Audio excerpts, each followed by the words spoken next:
time this morning. I know you're excited about getting to the expo and getting your shot at some of those good frags. But what I'd kind of like to do this morning is talking for a little bit about the role that information plays in aquarium success, specifically as it relates to the novice hobbyist, maybe the novice to intermediate hobbyist. Obviously, information is important at all levels. Joe mentioned that from beginner to advanced. We're always gathering information, and I think there's plenty of it out there. Unfortunately, for the novice hobbyist, someone just coming in, I think we're missing the boat to a large extent. And there are different reasons that I think exist that are behind that. One is that novices essentially don't know that they don't know. What I mean by that is they have no sense coming into this hobby that there's a massive learning curve to it. They in all likelihood saw a pretty tank somewhere at their doctor's office or a friend's house, or maybe they went scuba diving or snorkeling down the Florida Keys where Chris is learning right now, and they decide they want to have a nice slice of ocean in their house. That's wonderful. I think that's whatever inspires you is great, but again, they're coming into it with no sense that there's just this massive learning curve to it. There's also what I call the Finding Nemo effect, and I think if I saw some little kids out there, they're probably familiar with that, where they go and watch Dory and Nemo, and they fall in love with those characters, and they want to bring them home. So of course they persuade mom and dad to set up a tank, and mom and dad want to make kids happy, so they go ahead and do it. And the outcome is kind of inevitable of a lot of dead fish. I kind of shudder to imagine how many Pacific blue tanks have perished at the Finding Nemo. Now, for older folks, there's a similar effect. There's the reality series like Tanks. And let me preface this by saying I'm not slamming any of these shows. These are good entertainment, but Tank does a really good job of glossing over the actual processes that are so important to this hobby. When was the last time you heard about cycling, or quarantine, or water changes on a tank? It's great entertainment, but man, if you set up a tank like that, you're going to have a tank full of dead fish and corals really fast. Excuse me. I think people also bring to this hobby, when they're brand new, certain expectations they may have based on other industries. If you go to a grocery store and you go into the cereal aisle, you don't expect that, if I buy Captain Crunch here, that's going to be good, but if I buy, Sugar Smacks down here, this is going to poison me. This hobby's a little bit different. If you go into a local fish store, there's no guarantee everything in those tanks is something you can keep alive, or that should even be traded off. And I don't mean to bash on any local fish store folks here, but you see that. You walk in, especially the big box retailers, you walk in, you point to all the tanks, you go, that's going to die, that's going to die, that's going to die. So a lot of factors, I think, feeding into that. So when Chris and I established Saltwater Smarts, part of the reason we wanted to do that was to sort of address this audience, to connect with the novices before they start to make mistakes and start to kill livestock. And doing so, we knew we were entering a crowded space. There's plenty of information out there. There's lots of websites. So we're thinking, is there some space for us? What's the point in starting another informational website if you've already got all these heavy hitters out there that are filling that niche? And we started deciding it has to be more about how we say it and not so much what we say, because I think to a large extent, like I said, there's plenty of info out there, but different people react to different styles, communication, different styles of presenting information. So we thought maybe we could come at it with a different tone. Also, information isn't like food. You don't. If you're researching something for this hobby, you don't go to one site and say, "Oh, I've got my information. I'm full. I'm done now." You're going to go to all the different sources that you can to get as much information as you can. Whereas with food, if you fill up on pizza one time at one place, you're pretty much done. We wanted to cover concepts, foundational concepts, keeping it simple in an easy to understand language and a friendly tone. Again, not what we say, but how we say it. We also wanted to bring new voices into the hobby. I think you can probably all agree, most of the information over the past several decades is kind of descended from the same voices, from a lot of the same people. And there's nothing wrong with that. I mean, those same people I have on my bookshelf behind me when I'm typing all the time. But there's a lot going on in this hobby that you just don't hear about because guys are doing something exciting, you know, maybe you read something, or maybe you found some new technique for propagating corals, whatever. How do you get that out, you know? And I think a lot of voices, like everybody sitting right here, sort of gets lost in the shuffle. So some of the best information gets lost in the shuffle. A couple examples of the voices I'm talking about. I don't know if you're familiar with Jay Hemdall from the Toledo Zoo Aquarium. You know, we recently did a book with him about fish disease. Paul Lobosano, Paul B, if anybody's familiar with his work. That is a different voice in a whole different realm. That too is kind of different style.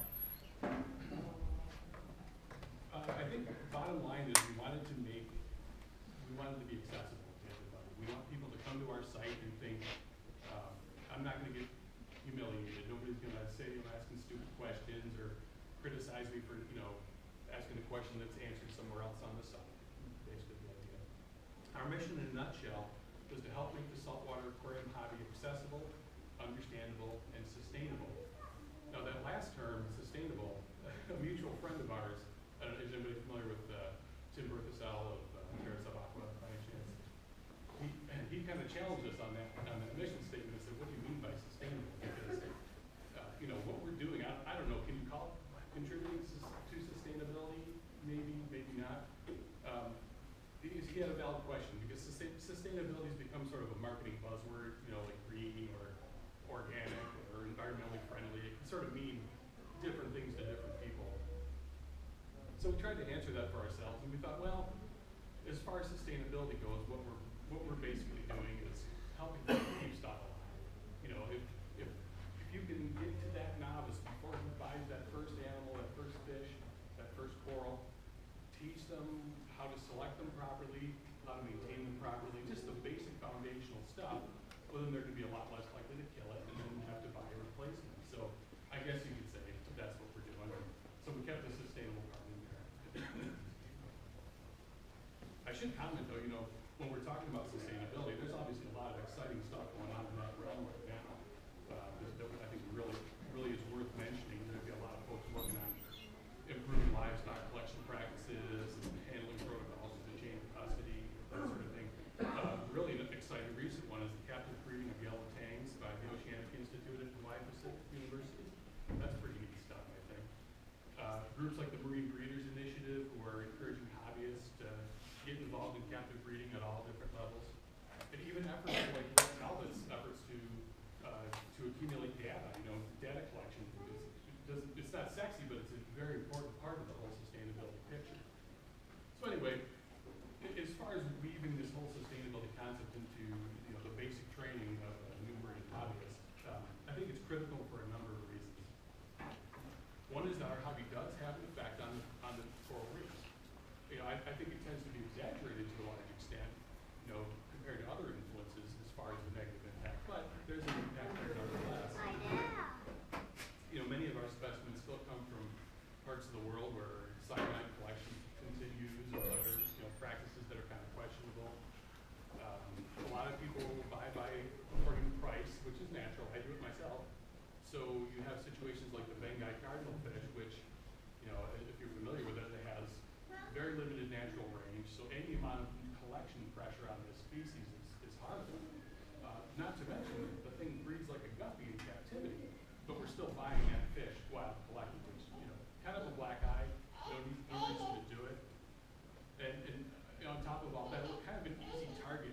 We tend to be a scapegoat, I think, in a lot of cases for different environmental or governmental groups who maybe want to put pressure on us to, you know, legislate certain aspects of it out of existence or outright ban certain things.